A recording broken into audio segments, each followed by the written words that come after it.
Hi, hello, welcome everyone to this EBRI webinar. I hope that everyone can hear me clearly.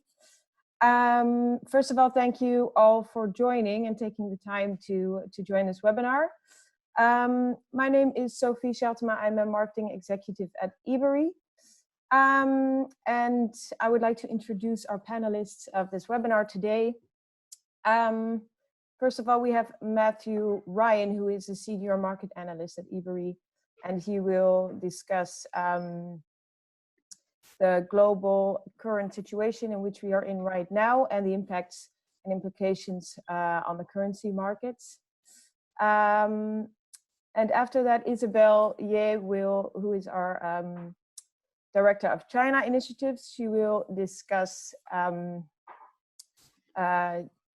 the RMB and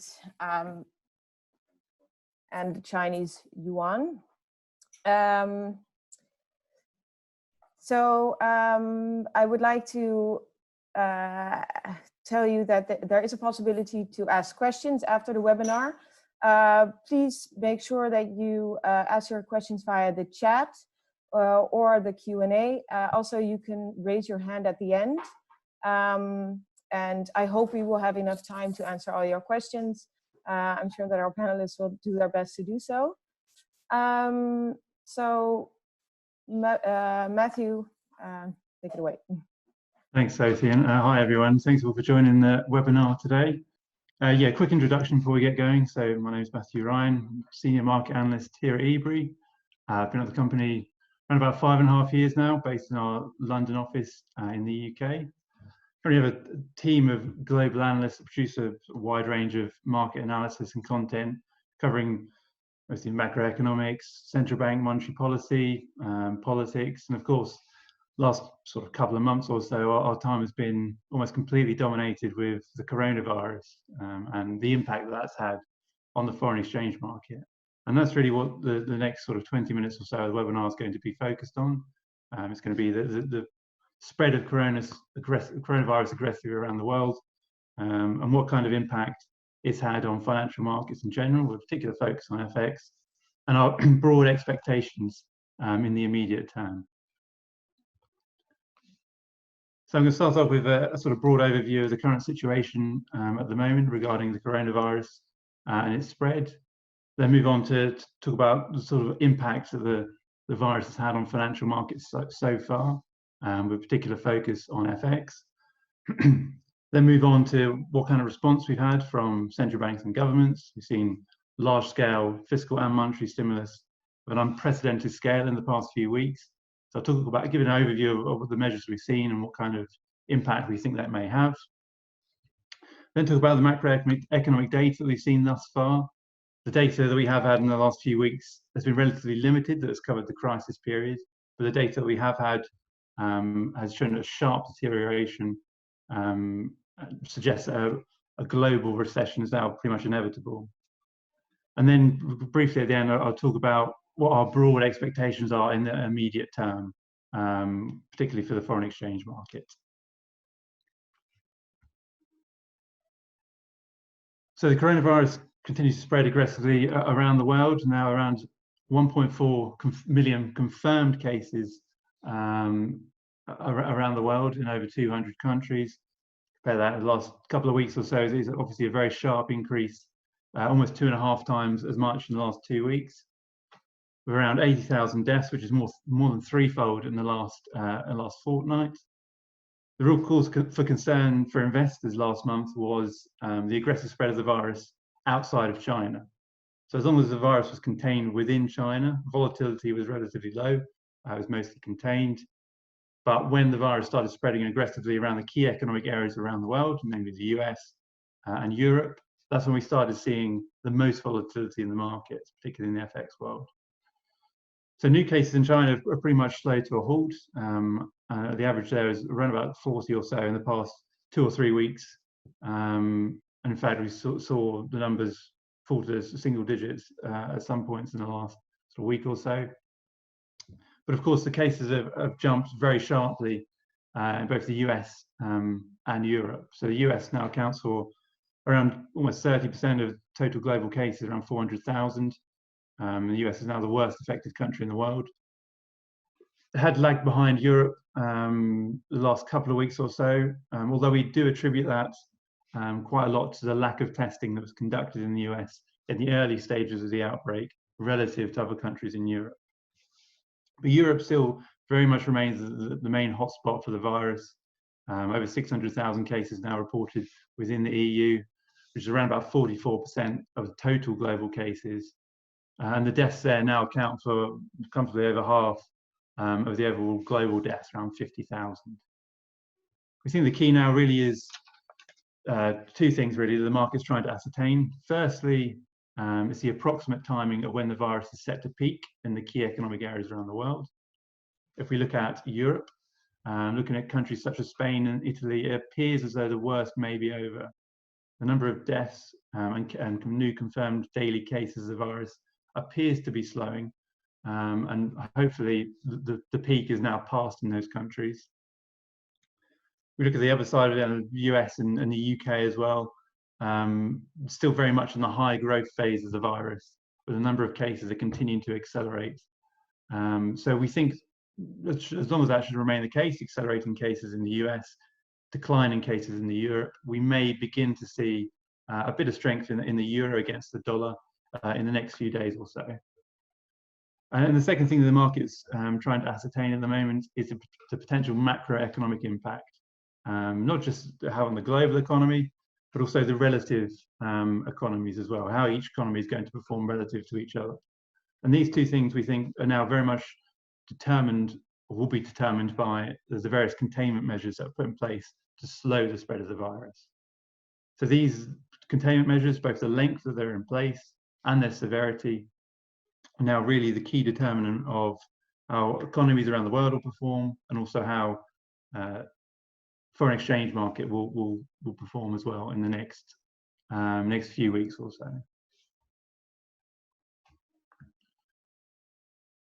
Onto the reaction of the financial markets. So, as is customary during times of intense market stress, investors have fled the higher risk investments and piled into the lower risk investments, or the safe havens. So stock markets, stocks generally tend to be viewed as a high risk investment. So they've sold off aggressively since the spread of the virus turned into a full-blown pandemic in March. So US stocks have fallen down very aggressively.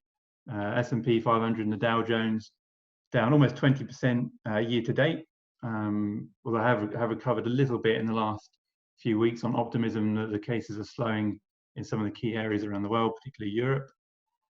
Similarly, the FTSE in the UK was down to an 8-year low last month, with European stocks also down anywhere between sort of 20–25% or so year to date. So investors have fled these high risk equity investments, gone into the lower risk investments such as bonds, particularly government bonds, which have outperformed in the last few weeks. So as is the case with bonds, whenever the price of a bond goes up, the yield decreases. There is an inverse relationship. So investors have piled into the government bonds, forced the price up, and the yields on these bonds have fallen sharply. So we look at the US 10 years sort of benchmark for that, and that's down around 120 basis points since the beginning of the year to just 0.7%. And commodities as well also have been significantly impacted. So the market has been fretting that a potential slowdown in demand, or a very sharp slowdown in demand, will be on the way due to the containment measures. This decline in demand has caused a sharp drop off in oil prices, combined with the ongoing supply side spat between Russia and Saudi Arabia. That's dragged oil prices down by around about a half since the beginning of the year to less than $32 per barrel, which has had a significant impact on commodity-driven currencies such as Canadian dollar, for instance, or the Norwegian krone, which we'll get to in the next slide. So in the FX world, so safe haven currencies have outperformed, as you would expect, as they generally tend to do during times of market or global uncertainty. Those being the US dollar, the Japanese yen, the Swiss franc, which have been pretty much the three best performing currencies since the start of the crisis in the beginning of March. Japan and Switzerland tend to benefit during times of uncertainty, given their characteristics as having both have very large current account surpluses, and also both relatively stable when we look at sort of political and financial backdrops. So they tend to benefit during times of a downturn. And the US dollar has actually emerged as a sort of safe haven currency of choice, particularly when the virus concerns were at their height. In the sort of 10 days or so from around March the 10th, the dollar appreciated sharply against every other currency in the world. We attribute this largely to the fact that it is the most liquid currency in the world, so it tends to be favoured during times of stress, as it did during the financial crisis in 08-09. So in trade-weighted terms, the dollar is at its highest level in 4 years in late March, although it has retraced a little bit of its gains. We think this is largely due to the fact that the number of cases of the virus has increased very sharply in the US in the last couple of weeks or so. Among the other majors, so we've seen a lot of other major sort of more higher risk currencies sell off sharply. The pound being one of those, so sterling fell to its lowest level since 1985 last month, falling in excess of 10% against the US dollar in the 10 days or so from the 10th of March. Reasons why we think the pound sell-off was so exaggerated relative to its peers, particularly the euro. First of all, we think that the UK has a very high current account deficit, so it tends to see some aggressive swings in the currency whenever there's times of market stress. And also the Brexit premium that's been placed on the pound, which again caused investors to sell the pound at a more aggressive rate than many of its other peers. Having said that, we think the sell-off in the pound was a little bit excessive, given the large-scale stimulus measures that we've seen announced by both the Bank of England and the UK government, which I'll touch on a bit later. We're beginning to see a little bit of a rebound in sterling, we think, as a result of those measures that have been put in place. Other major currencies have fallen sharply, so the Australian dollar being one of the worst affected in the G10. So that fell to its lowest level since 2003 against the dollar, in part due to its close economic ties with China. And also we've seen some aggressive easing from their central bank, the Reserve Bank of Australia. Norwegian kroner as well, so that's been the worst performing major currency since the start of the crisis. This is largely given their very high reliance on the production of oil, which, as I said, has fallen very sharply. In terms of emerging markets, so the overriding trade has been for investors, as I said, to flock to safe havens and sell emerging markets, which tend to be the most high risk of all the currencies. So among those worst affected have been some of those that are either heavily linked with commodity production or very heavily dependent on external demand. Some have fallen as much as 20% since the beginning of the year. We think the performance of these emerging market currencies now very much idiosyncratic.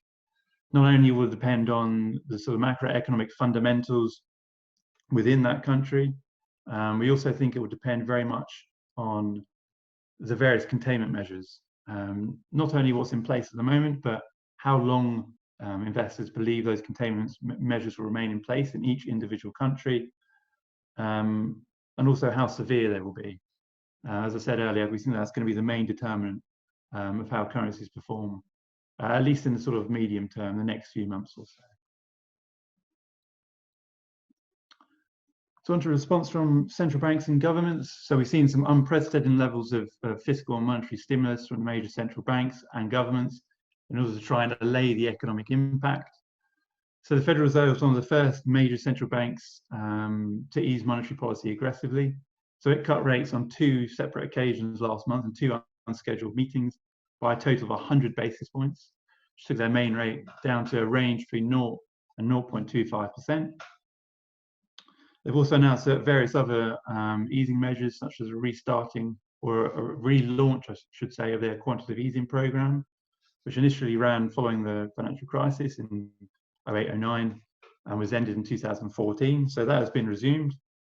Initially, a rate of $700 billion, but it would now run without a limit. We've seen a number of various other measures introduced as well. Some of them include offering more generous loans to banks in order to try and increase liquidity. They've also widened the scope of their asset purchases. So they now begin purchasing, as well as government bonds, they'll be purchasing corporate bonds and asset-backed securities as well. So the real intention of this is to try and lower the yields on those bonds, and also to try and pump liquidity into the sectors that are most at risk during the crisis. US government has also announced a big package of relief measures in order to support the US economy. This includes direct payments to households, increasing unemployment insurance as well. The issue we have with the US government measures so far is that the schemes to support employees are relatively weak. So the actual job retention schemes are not particularly strong in the US relative to, say, the UK and the Euro area, which focus very much on job retention. And we're beginning to see that affecting the labour market already. And I'll get to that in a few slides' time. So we think that potential sharper increase in unemployment in the US due to these poor schemes could begin to weigh on the US dollar slightly in the coming weeks. European Central Bank has also followed suit with the Fed, announcing easing measures of its own. The problem with the European Central Bank is that with interest rates already at zero or negative in the case of the deposit rate, there's very little room for them to continue cutting interest rates without impacting European bank profitability. So they've instead announced and launched various other alternative measures in order to support the European economy. First of which will be they increase their quantitative easing program. So this will involve purchasing an additional 120 billion euros of assets between now and the end of the year, which works out roughly 13 billion euros a month, in addition to the 20 billion that they already purchased as part of the program. Another program that kind of dwarfs their QE program is this Pandemic Emergency Purchasing Program, or the PEPP. So this will see the ECB buy an additional 750 billion euros worth of assets, which obviously is a very significant amount, again, intended to try and increase liquidity to those sectors that most need it, and also to drive down the yields on European bonds. So this program can run as long as they wish, effectively, so they can be ended at any point. It really shows sort of the determination of the ECB to support the euro area economy, in our view. We've also seen similar measures from the European government, as we've seen in the US. We think that these stimulus measures, particularly those that support smaller companies in Europe, namely SMEs, small and medium-sized enterprises, will be much more effective than simple interest rate cuts. So measures such as debt forbearance, the delaying of loan repayments, we think will be much more effective and will support the economy much better than simply lowering interest rates. A simple interest rate cut obviously cannot get consumers through the doors of shops when the shops themselves are closed due to the containment measures. Lastly, the Bank of England has also announced a range of measures in order to support the UK economy. So interest rates have been cut to record low levels, 65 basis points of cuts to just 0.1%, which you can see was lower than even the 2008-2009 crisis or following the Brexit vote in mid-2016. Also increased their QE program, so the QE program was increased by over £200 billion, £645 billion.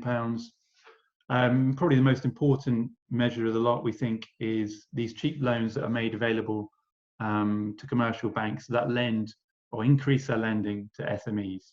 So there's been a very sharp and particular focus on supporting these smaller companies, and we think it's a very important source of funding for them to survive the next few months. We've also seen a coordinated effort from the UK government. So out of all the major economies, we think the efforts by the Bank of England and the UK government have been among the most coordinated and comprehensive, particularly in terms of sort of relative size. So the £330 billion worth of stimulus announced by the UK government around about 15% of the UK's total GDP, which is slightly larger than we've seen among many countries in Europe and, of course, the US as well. So I think it's a very comprehensive package that, as I said, should allow particularly smaller companies to survive during the next few months. These schemes include business and mortgage rate holidays, grants, and also some slightly more favourable generous loans to businesses. There's also been a very heavy focus on job retention. We think this heavy focus on keeping people in jobs during the downturn for when things hopefully start picking up in the next few months will be absolutely vital for the UK economy, should help support the UK labour market, particularly relative to the US. And as I said, may start beginning to filter its way through to a bit of strength in the pound, particularly against the dollar. So onto the impact of macro data. So far, data out of the global economy has been relatively limited that covers the actual crisis period. Probably the main measure that we have seen are these business activity PMIs, which are pretty much the most timely measure of economic activity that is out there at the moment. So these PMIs are purchasing managers' indexes. So they represent activity in both the manufacturing and services sector. Any level above 50 represents expansion. Any level below 50 represents contraction in that sector. So as you can see, the key PMIs in US, Euro area, and UK have all fallen very sharply in the last couple of months. Euro area has been particularly hard hit relative to US and UK, of course, given the fact that Europe was put in place those containment measures, the lockdowns, sooner than in the UK and the US, which has lagged the Eurozone by a couple of weeks. So that composite index for the Euro area, so that's a weighted average of manufacturing and services. So that fell to just 29.7 in March, which is the lowest level on record and represents a quarterly contraction of around 2.5%, which is about 10% annualized contraction in GDP. As I said, the US and UK slightly less affected, or we've started to see signs of a slowdown in those sectors as well. So the US index fell to 40.9, around about 1.25% quarter-on-quarter contraction, which is about 5% annualized. And then the UK index fell similarly sharply, anywhere between 1.5 to 2% quarter-on-quarter contraction. This represents. The issue with these numbers is, of course, that it's probably just the tip of the iceberg, given that the containment measures were not put in place until late in the month, particularly in the US. We think that these numbers are going to get significantly worse in the next at least 2 months or so before they start getting better in the long term. So we think that these numbers really reaffirm our view that the global economy will enter into a recession in the next few months, and it's not a matter of if it would enter, but the length of that recession and how significant it will be. We think we'll probably like to see a very sharp downturn in global growth in the next couple of months. That, in the short term at least, will dwarf anything that we witnessed during the 08-09 crisis. But there's no reason to suggest that we won't see a rebound in activity once the worst is over in a few months' time. Unlike 08-09, there were no systemic issues within the financial sector prior to the crisis that would suggest we're in for a very long period in the doldrums.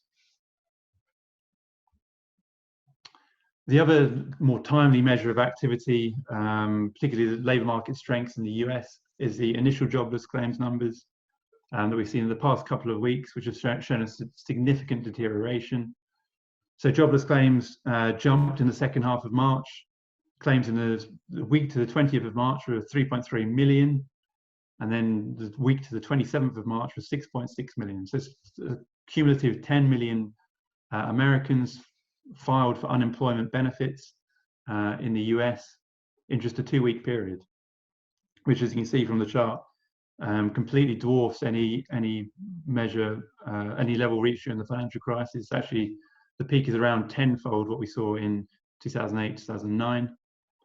And this 10 million new claims for unemployment benefits, that represents around about 6% of the total US labor force. So if we were to combine that 6% with the unemployment rate prior to the crisis and assume no hiring during that time, that would take the unemployment rate to in excess of 9%, so around 9.3, 9.4% unemployment rate as of the 27th of March. So a good couple of weeks ago or so. And that would put it to the level just below what we saw in the financial crisis. Lastly, of course, we saw the US non-farm payrolls reports last Friday, which tends to be the most important economic data release of the month. This month's numbers were given slightly less weight, given they ran on a bit of a lag. The US still shed 701,000 net jobs in March, which was the worst number of jobs lost in a single month in exactly 11 years since the height of the financial crisis in March 2009. Unemployment rate also jumped almost 1%, to in excess of 4%. But as I said, we think this is just the tip of the iceberg, particularly this non-farm payrolls report, which actually only covers the period up to the 12th of March, which is before the strict containment measures were put in place across much of the US. So as I said, the actual unemployment rate, we think as of 27th of March was probably in excess of 9%. We've had another couple of weeks. We've got the next initial jobless claims numbers tomorrow. We expect those to be into the millions again, which would push the actual unemployment rates well into double digits. So we think the April non-farm payroll report will be pretty horrendous, to be honest. The level of unemployment that we're likely to see will probably be the highest level that we've witnessed since World War II, which isn't a huge stretch. Anything into double digits, you're pretty much pushing those sort of 1940s highs, which I think is very likely. We also think we'll see a record number of jobs lost.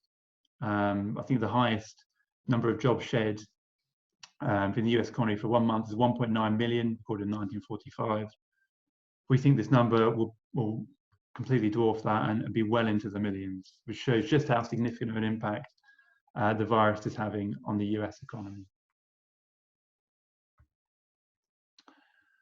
Lastly, onto what we think our broad expectations are in the immediate term. So, I mean, forecasting any sort of moves in financial markets or the FX market, for that matter, is increasingly difficult at the moment, given the lack of a historical precedent for this sort of a situation.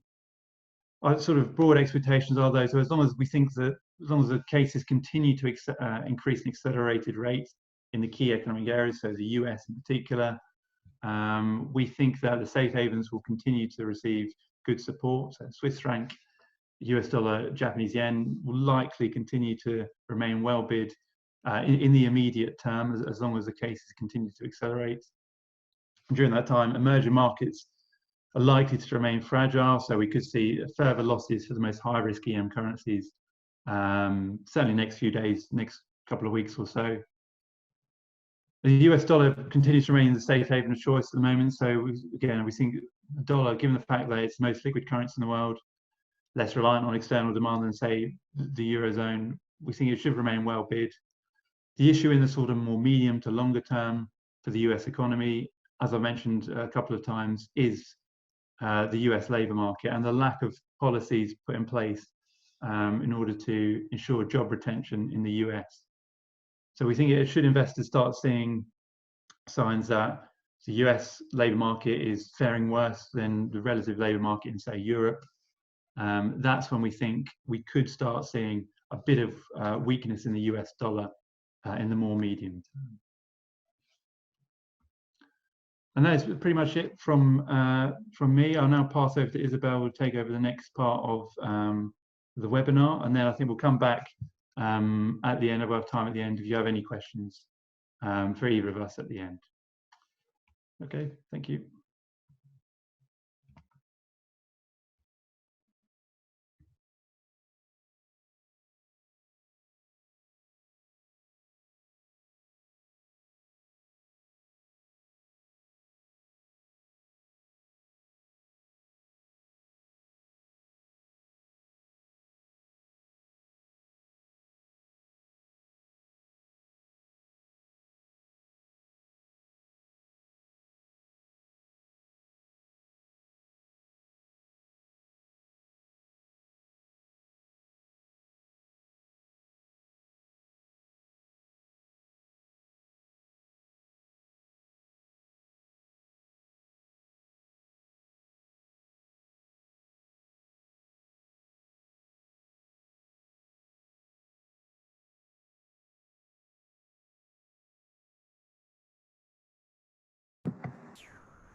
Hi, everyone. So let me just quickly share my presentation.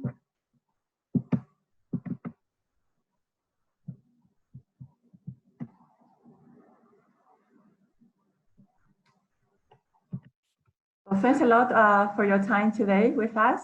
And let me go straight into my session, which is going to be about the internationalization of the RMB.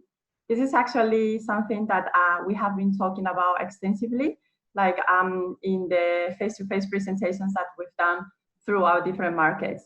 But given the current coronavirus crisis, this is the first time actually that we're doing it in a webinar session. So hopefully if this goes well, then we'll have many more to follow. So first, before I jump straight into the content, I want to explain about the RMB, why we're talking about RMB and not about like CNY or CN8, which are the names that traded in the FX market. So basically, I think all of you probably already know, but we're talking all the time about the same currency, which is the Chinese yuan. But depending on whether this currency is traded and used onshore in mainland China, it is called CNY. And if it's traded outside China, then it's called CN8. But at the end of the day, it's all the same currency, which is the Chinese yuan. So that's why in my presentation, I would be talking most of the times about RMB so that I don't induce to any confusion. I was also thinking that many of you might think whether this is like a good time to talk about like RMB and the benefits of using RMB, given that right now most of the economies have more or less stopped because of the influence of the crisis. And I was thinking like why we choose this moment. It's probably also because first, we are seeing some small improvements on like how this coronavirus is evolving. Because China, for instance, today is the first day that Wuhan has started to ease the lockdown and people are starting to go out and slowly going back to normal. And for the most severe hit countries in Europe, like Italy and Spain, we're also seeing that there has been some drop in the increase of new cases every day. So now it's kind of a good time to start like putting in everyone's minds, for those of you that transact with China and mostly buy from China, to also start thinking about when this crisis is over and then we resume business and slowly go back to normal, about how we can most efficiently like transact for the financial transactions and consider using RMB instead of USD. So as all of you are probably familiar, like currently I would say like over 90% of the cross-border transactions with China, they are done in USD.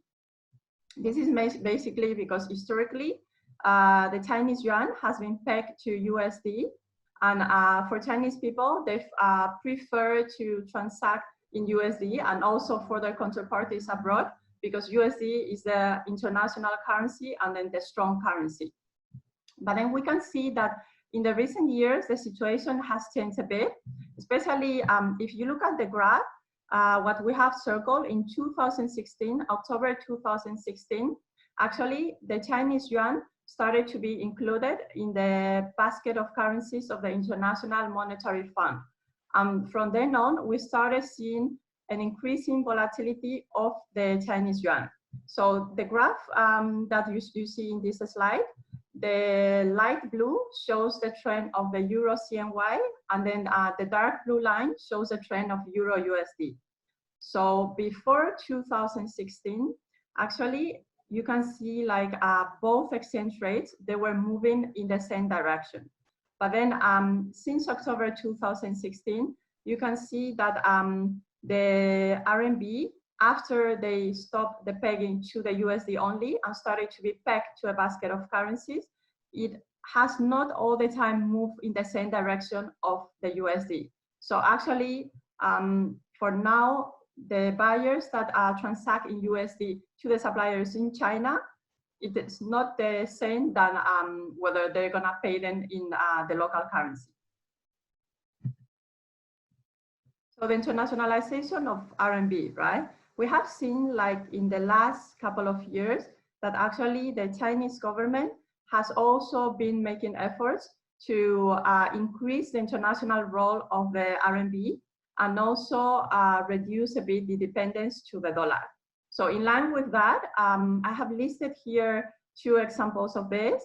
Actually, like at the beginning of 2018, we saw how the Central Bank of China, People's Bank of China, they issue a guideline encouraging all the corporates to consider using RMB for their cross-border transactions. And actually, like last year, August, if you all remember, when there was quite a sharp weakening of the dollar RMB, there was like an interview with one of the maximum representatives of PBOC, where they were specifically mentioning that there's gonna be more and more double-side volatility in terms of how the RMB is moving against the USD. So they were encouraging the corporates to either like take some hedging tools to protect themselves against this risk, or also consider invoicing customers directly in their local currency, in this case, the Chinese yuan. So in this graph below, we are illustrating what has been the variation of the dollar CNY spot rate from 2016 to now. So you can see that actually, like in these few years, the volatility of the exchange rate has been beyond 14%. And 14%, actually, like a lot of suppliers in China, given the fierce competition that there is, this is almost like most of the margins that they are earning or over their margins. So that means that if they are not taking any measures to protect themselves against this volatility, a lot of them are actually seeing that their profit margins are being like totally erupted because of that. So what would be a potential solution to this that we think? So we feel that this is the reason why for both buyers and also suppliers in China, it's good to start considering about invoicing directly in RMB and paying directly in RMB. And this is actually an initiative that from IBRI, we have been working on for the last couple of years. And we already have quite successful cases of buyers that have moved into transacting into RMB with their suppliers. So here I have summarized what would be like reasons for both the buyers and the sellers to choose considering paying in RMB versus their current modus operandi, which is paying in USD. So first, and most important reason for buyers, I would say, it's the price stability. Because of what I was mentioning at the beginning, because of the volatility that is between the USD and the RMB, even if as a buyer, you are protecting yourselves against the risk of your local currency versus USD, could it be Euro USD or Pound USD, etc. But as long as the supplier, they still need to convert into their local currency, which is RMB, you're still gonna be indirectly exposed to the volatility of the RMB. Because even if Euro USD is protected, but let's say if the RMB moves a lot, then the supplier would still see their margins impacted, and this will still go back to you because they could potentially ask you to like increase prices. And actually, from all the conversations that we had with suppliers, when we help our clients to negotiate about switching to RMB, what we see, how the supplier set the prices in USD, there are mostly 2 ways. First one is that the suppliers, they would directly take their local RMB prices, and then every time that the client is asking for a price, they will directly look at the current exchange rate and then give the client the equivalent price in USD.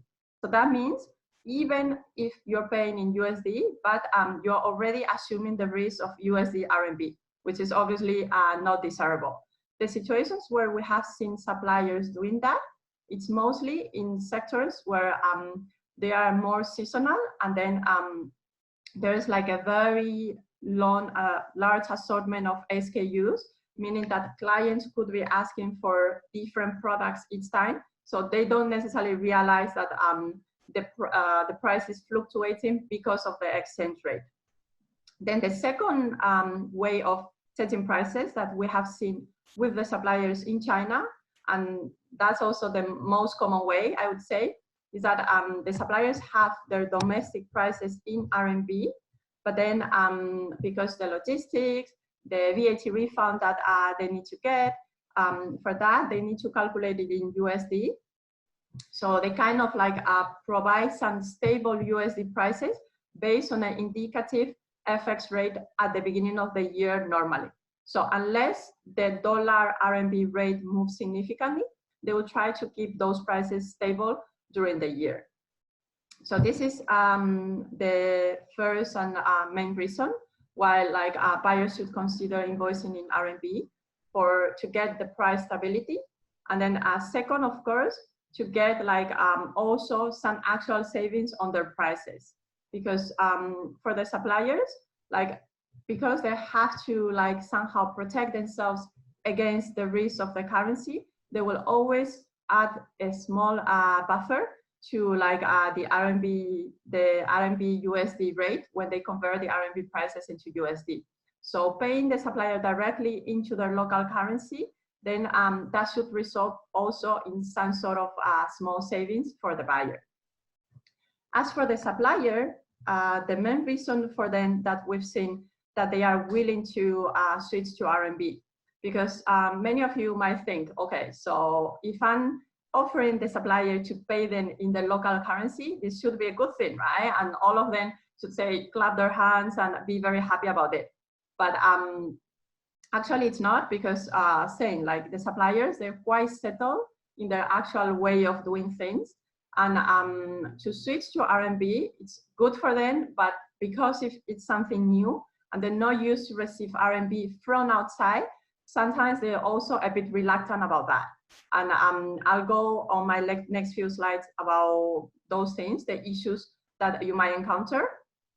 So for the suppliers, the main reason why they would be keen to consider invoicing directly in RMB is to remove their foreign exchange risk.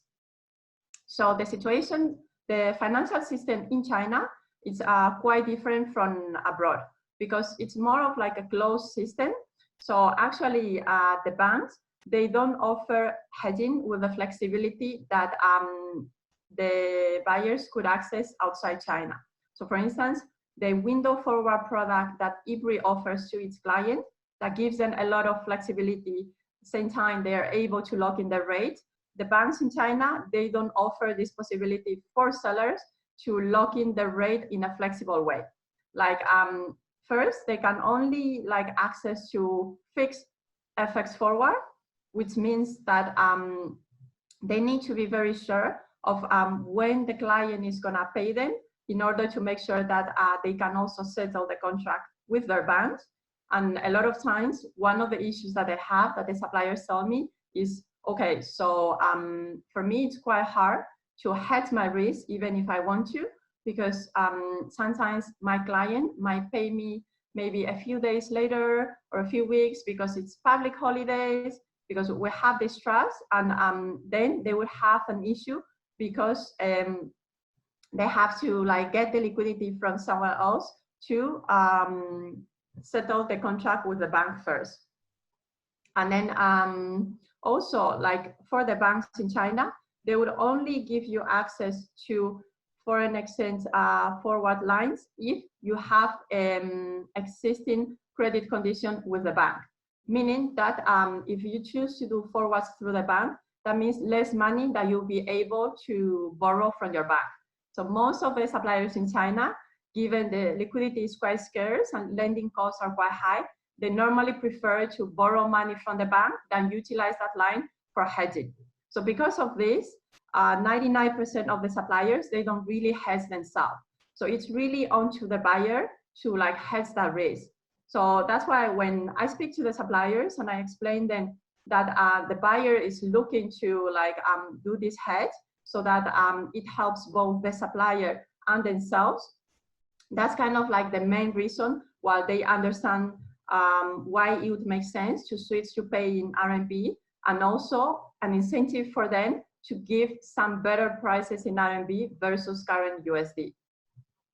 Then of course, like for both parties, you achieve some savings as well because of the double commissions that you were previously paying, because the buyer would be converting their local currency into USD, and then the supplier, once they take this USD, they will still have to convert it into RMB. So basically we're paying exchange rate fees twice instead of directly going, let's say if your base currency is euro, directly going from euro into RMB. And second, it also like avoids difficult conversations between the supplier and the buyer when the supplier wants to increase prices because of the FX volatility. So a lot of our buyers, they come to us and then they tell us often that they are open to this, but they see some suppliers that have issues and I give them different reasons why they don't want to do it. So here I have compiled some of the main reasons that, that we have seen between our buyers and suppliers, and then some common misconceptions. So the first one, and this one is the most extended one, is the supplier telling the buyer that they don't want to receive RMB from abroad because they cannot get tax refund. So this is very clearly a misconception. How this VAT works, for those of you that don't know, to put you into context, all the goods that are manufactured in China, they are subject to VAT. But then once these goods are exported abroad, the supplier can claim to the tax office to get a rebate on this VAT. So this VAT depends on which sort of products and sectors we're talking about, but it can go as high as 13%. So you can imagine that actually for the supplier, it's very important to get this VAT refund. But a lot of suppliers, because they've always been transacting in USD, they are a bit scared that, okay, so if I start receiving RMB from abroad, would that be considered, because RMB is a local currency, would that deprive me from getting tax VAT rebate? So actually, this is not the case. And we have also put together a collateral explaining this. As long as the RMB is received from outside China, so that would be in the form of CNH, then it has the same consideration than any other foreign currency. And supplier is able to receive the VAT refund regardless of whether they are receiving USD or CNH. Another thing is that sometimes, because the supplier doesn't get enough context from the buyer, they think that, oh, so maybe the buyer has a local account in China and they have some extra RMB and they want to pay me in RMB. Then of course, like if you pay locally, because there's not like a cross-border transaction, you won't be able to get the VAT. But since in most of the cases, this is not the case, there's not any issue with VAT. Then we also have like some other issue that the suppliers mentioned, like that their bank doesn't allow them to receive RMB from overseas. So as I was mentioning that the government was favoring the international use of the RMB, like also obviously for the banks, they are able to receive RMB as well. But then the thing is that because they need to differentiate between the CNY that is received locally and then the CNH that is received from outside China, it's not very straightforward for the suppliers in China if they want to start receiving in RMB. Like they need to go to their bank and then do some paperwork to open like a cross-border account to receive CNH. So it's not like the buyer tells them, okay, so I'll pay you RMB, and then they give you like their domestic current account in CNY in China, because that wouldn't work, and because there's a bit more of like paperwork that needs to be done with the bank. Sometimes the suppliers, they are a bit reluctant because they feel it's more troublesome. And then banks, sometimes they have issues because they also want to like retain the FX revenue from exchanging the USD into RMB. But in theory, there's not anything to stop like the suppliers, if they want to open an local account in China to receive CNH, to do so. It's only that it takes a bit longer. But there are some cases, of course, like the use of RMB in the cross-border transactions. It doesn't work all the time. Like there are some cases where both parties cannot switch to RMB, and then I have listed both of them here. So basically, like a lot of times when the supplier says that they prefer to receive USD, I have tried to explain a bit like what could be the reasons behind, apart from simply that they don't want to, they just want to stick to their normal ways. But I always try to, when I help our clients to negotiate that, to go to the end of the matter and then see really whether it's justified why they don't want to like invoice in their local currency.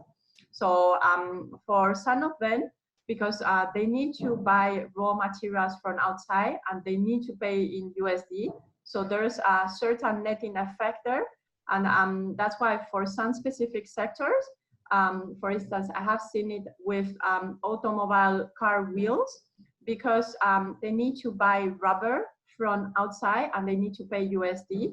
They are a bit reluctant to switch to RMB because of that. And also I've seen, but this is in very few cases, there are certain cities in China where the local authorities, they will give you certain subsidies if you are in your first 3 years of the export business, and you fulfill certain quota of export, you will get some subsidies for your exports. So for those exports, because they are all quantified in USD, that's why like I've seen in very few cases suppliers that were reluctant because of that. And also, of course, in sectors that they have traditionally been priced in USD, such as the commodities. Then for companies that are Chinese, but they are actually receiving money from Hong Kong, which is quite an often case that we see. Some of those companies, they might have some issues to receive RMB directly. So hence why some suppliers ask our buyers and us whether the buyer can pay them into a private account or like their boss personal account. So because of like compliance reasons, we can only pay to like company accounts that the name matches with the invoice. So we cannot pay to a private account, but a lot of times the reason why the supplier asks that, it's because for some goods that are not subject to VAT, the suppliers would receive the money through like a trading company in Hong Kong, and then the money will stay in Hong Kong. Because the money is in Hong Kong, then naturally they would prefer to pay USD, because RMB only makes sense for them when they bring it into China. And this money that is in the trading company's account in Hong Kong, you can only bring it to China if you pay the relevant taxes in China, because there is a different tax rate between Hong Kong and China, and the taxes in Hong Kong are much more beneficial. So that's also the reason why a lot of companies, they prefer to receive directly from Hong Kong, because of tax benefits, and also because the financial system is more developed and it's easier to move funds in and out. This the same applies also for like, we see like some suppliers that although their factories are in China, but they are registered in some like tax havens, BVI, Cayman Islands. So those companies that operate in China, but through an offshore entity, they can only open an offshore account in foreign currency. They are not allowed to open a local RMB account, so therefore they can also not receive RMB. But outside these cases that I have mentioned, if you're dealing with a company that is based in China and you're paying to their account in China, there shouldn't be any issue to pay them directly in RMB. And then this last issue, it's also like very common that I find between our buyers, is that of course, for the buyer to be willing to transact in RMB with their suppliers,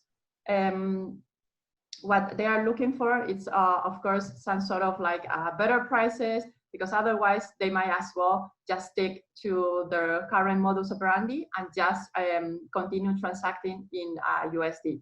So a lot of buyers, they tell us that they receive similar prices in RMB and USD equivalent with no service benefit at all. So why is this happening?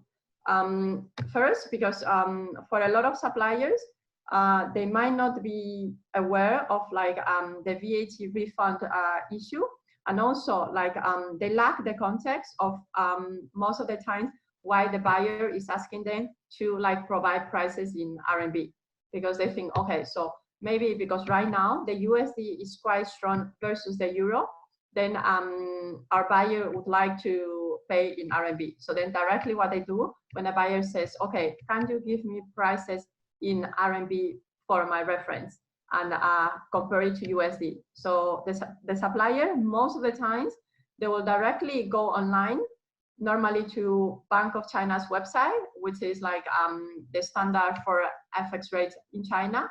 And then they'll say, okay, so today the USD CNY rate is 7.07. So they directly take the USD price, and then they will multiply it by the current rate and then give it to our client. So the way we always approach this, which I also touched previously, we need to make it clear to the supplier that the buyer is looking to pay them in RMB as potentially a mid-term, long-term solution that works for both parties, not as something opportunistic that I'm paying you RMB today, but maybe I'll pay you RMB after a month. So in those cases, the supplier wouldn't have too much incentives to like provide good savings. But then when we focus it in as a long-term strategy and a win-win strategy for both, then it works in a much better way. So how I approach it with the suppliers, I always avoid asking them for like any discount in their prices, because they feel like they're very sensitive about like discount, and they will always tell you, I'm already providing the best prices for my buyers, regardless of it's in USD or in RMB. How I always approach this, I explain then that the buyer would be assuming the hedging cost, and then they will do like mid-term, like 6 months, 12 months hedging to like remove the risk of the foreign exchange volatility of the RMB for both the buyer and the seller. And because the seller is not assuming any hedging costs, and this is something that benefits them, then it makes sense to come up with an average rate to convert the prices from USD into RMB. So I use the word like an average rate, and I never talk about like a discount. But sometimes like it could be hard, like for buyers and suppliers to understand each other, especially because also like a lot of Chinese suppliers might not speak that good English. Also on the client side, English also might not be their mother tongue. So like they will speak by email, and sometimes there is some like loss into translation.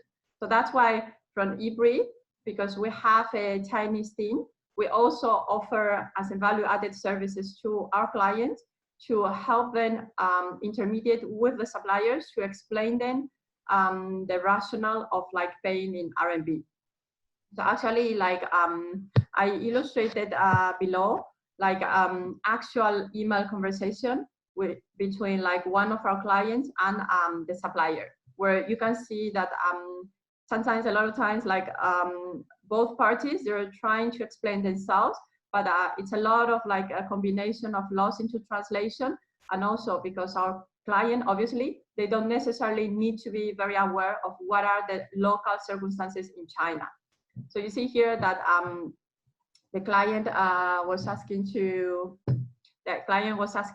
whether they could provide like a double CNY and USD prices, and then the supplier exactly did what I explained. They took the current exchange rate and then they convert those prices. So the client was managing to ask them to provide like proper RMB prices that were better than USD, but he couldn't make himself understood. So that's when like we came in, and then after what we discussed with the supplier and explained him about the VAT, we actually managed to achieve for the client a discount of around 2%. Also because the dollar RMB rate at that time was quite good for the supplier. It was at 7.135. So we managed to agree with the supplier a rate of 7 based on long-term paying into RMB. So this is basically the end of my presentation. Apologies, I think I've been dragged a bit longer, and hopefully we can have a bit time now for the questions. Yes, thank you, Matthew and Isabel, for your presentations. I think we had some questions coming in. Matthew, hopefully you have had some time to go through the questions directed to you. Yeah. So it looks like we've got a couple of questions each. I think I'll answer my 2 questions first, and we'll move on to Isabel's last 2. So yeah, first question we got, I believe, was regarding central bank stimulus, mainly quantitative easing. So the question was, how is central banks going to pay for this quantitative easing, and what kind of impact it will have? So to answer the first question, so central bank quantitative easing effectively been often termed as sort of the central bank printing money. It's not quite as straightforward as that. It's a bit of a simplification as to the actual process. So QE is effectively created by the central bank issuing new foreign exchange reserves. So the central bank, or it be the Bank of England or the Federal Reserve, will buy bonds, generally government bonds, but as we've seen in the current crisis, they've branched out to sort of corporate bonds or asset-backed securities. So they'll buy these bonds from, say, pension funds, and in exchange for those bonds, these pension funds will receive a deposit in a major central bank, or a major commercial bank, I should say.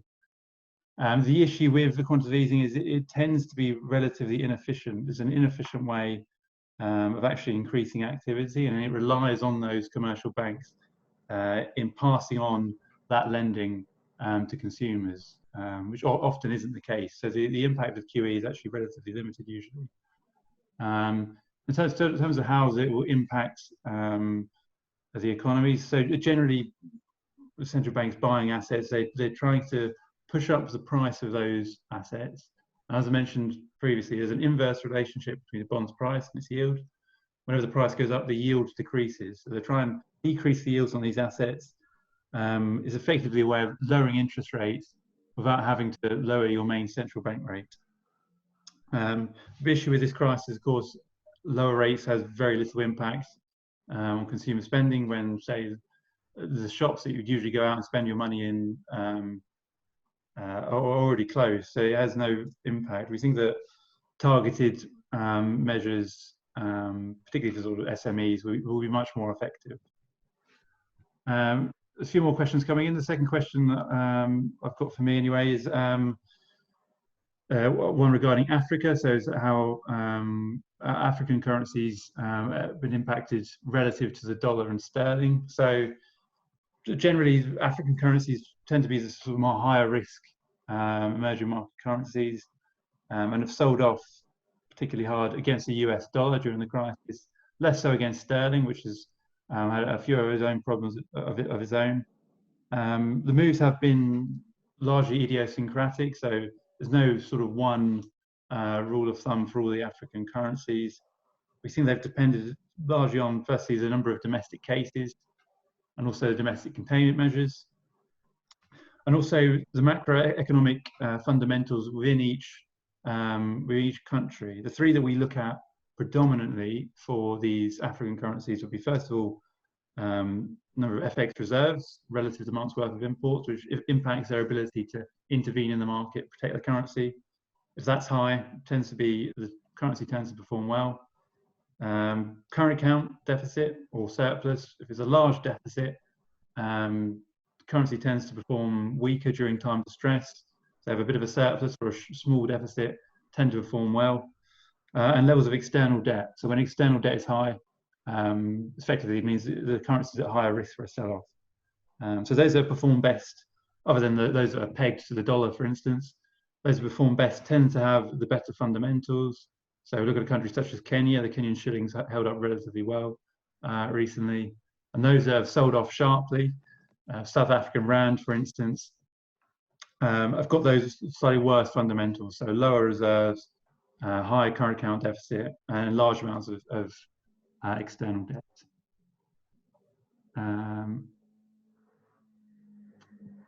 There's a couple more questions, I think, for me. I'll just have a look through the questions at the moment. So another one is, what is thoughts on cross-border trade between Africa and China? Do you expect volumes to continue to decline? Yeah, so there's a general feeling in the market that with a big recession is coming in the next few months, and that activity and international trade is going to take a significant hit. We actually think that those economies that are more reliant on domestic demand should recover quicker than those, say, from Europe that are more reliant on external demand. We think it'll probably take a little bit longer for those cross-border trading, for cross-border trades to pick up than it would for domestic demand. But in terms of whether it's going to decline from in the next few months, is obviously very difficult to tell, particularly with each individual country. It will depend very much on the domestic containment measures that are put in place. But there are some encouraging signs. You mentioned Africa and China. China has started to lift a lot of its containment measures in the last few weeks. If the rest of the world is able to follow suit in the next sort of couple of months or so, there's no reason, we don't think, as to why we won't see trade and activity return quickly back to the levels that it was prior to the crisis. So we're relatively optimistic on that front.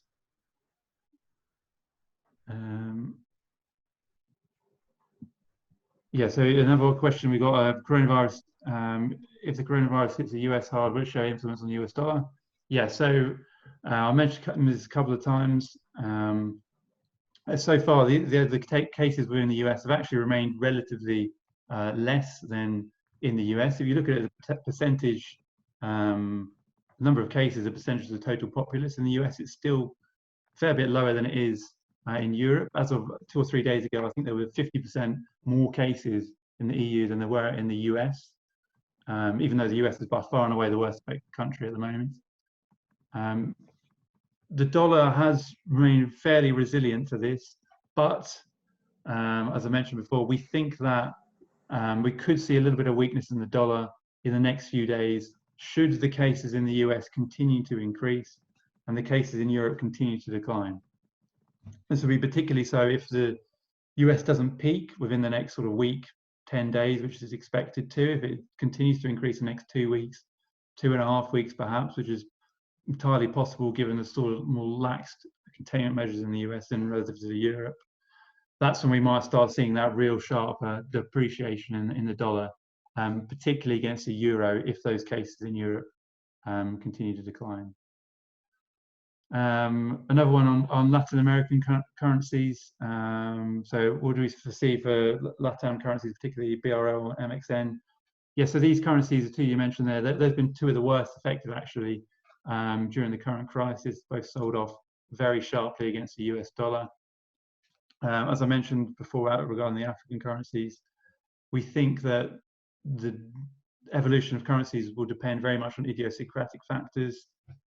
Firstly, whether they've got large levels of FX reserves, which in the case of Brazil, it does indeed have a huge amount of foreign exchange reserves. So the central bank can intervene at an aggressive level to protect the currency. Current account deficit, whether it's relatively low or high compared to other countries in the region, and levels of external debt. In terms of these currencies in particular, they've both sold off very aggressively. So it's left them at very low levels.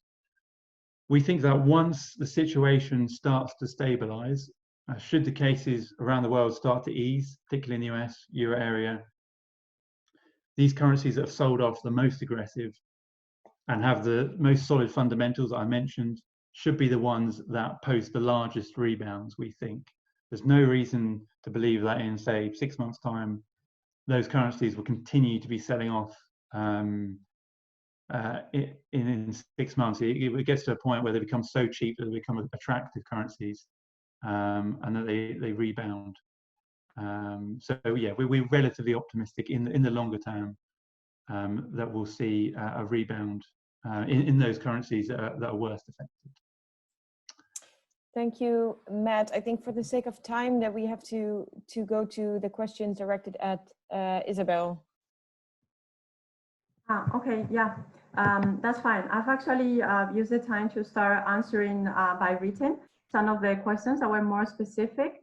So 2 questions that I got from my side about the Chinese customs asking suppliers to match its payment with delivery. So yeah, I mean, unfortunately, because still most of the transactions are done in USD. So saying that the tax officers, they're a bit more relaxed when it comes to matching like its payment with delivery. And therefore, some suppliers, I mean, they might include like better exchange rates in order to get a bit more like a VAT refund. But for RMB, because there is no exchange rate applicable, so for the tax office, they would be like, yeah, in fact, like matching every single like payments that they have with the appropriate invoices. The another question I got from Bart, it's what are the lending costs that are being paid by the Chinese suppliers? So in general, like lending is quite difficult to access in China. So for the banks, because of the COVID, towards the end of the February, actually the central bank lowered down the lending cost, and now it's around 4.05%, the 1-year lending rate. But in reality, for like an SME to access like the banking lending facilities, that latest that I got was around like 6%, and this only for those companies that are lucky enough to get access to bank funding. Like the government has already taken measures because of the COVID to ask the banks to allow for like default rates and give more lines to SMEs to support them. But before this crisis, actually, what we saw is most of the SMEs, they were going to the alternative lending market, and then the rates we saw there was around 12 to 18%, 1/8. Let me see. Oh, and then also I just got another one. Was it, well, me or Matt also can reply that. What is the RMB forecast for the midterm, long term? Will it become stronger or weaker? So I don't know, Matt, if you want to answer that. Yeah, again, it's very difficult to know how the currency has performed, and given such an unprecedented situation we find ourselves in.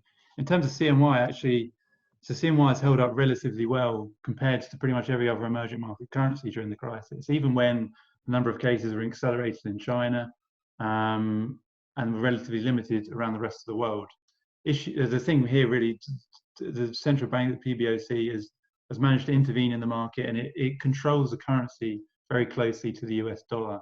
So it's enabled a limited sell-off against the dollar. And now the fact that China is actually one of the first, was going to be the first country to return to some sense of normalcy following the crisis, will actually stand the currency in good stead. So we don't foresee any more sharp sell-off in CNY in the short term, at least. Particularly as the number of cases in China are now pretty much evaporated, and everywhere else is receiving a big spike in the number of cases. So we're actually pretty optimistic that CNY would hold its own against the dollar in the next few months. Yeah, yeah, and also like how I see this, because China, since the last 2 years, they've been making an effort to push on domestic market to grow and to buy more from abroad. So for that, they need also to have a relatively strong currency.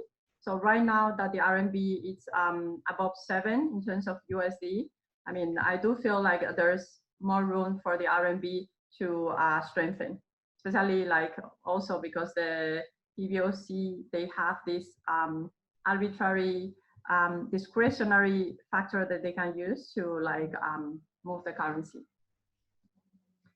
And there's another question here from Rizar, but I'm not sure if I understood very well. When you anticipate a quarantine photo in China for arrivals, we get information about the organization of the fair. Is it rather propaganda policy, or will they actually be organized?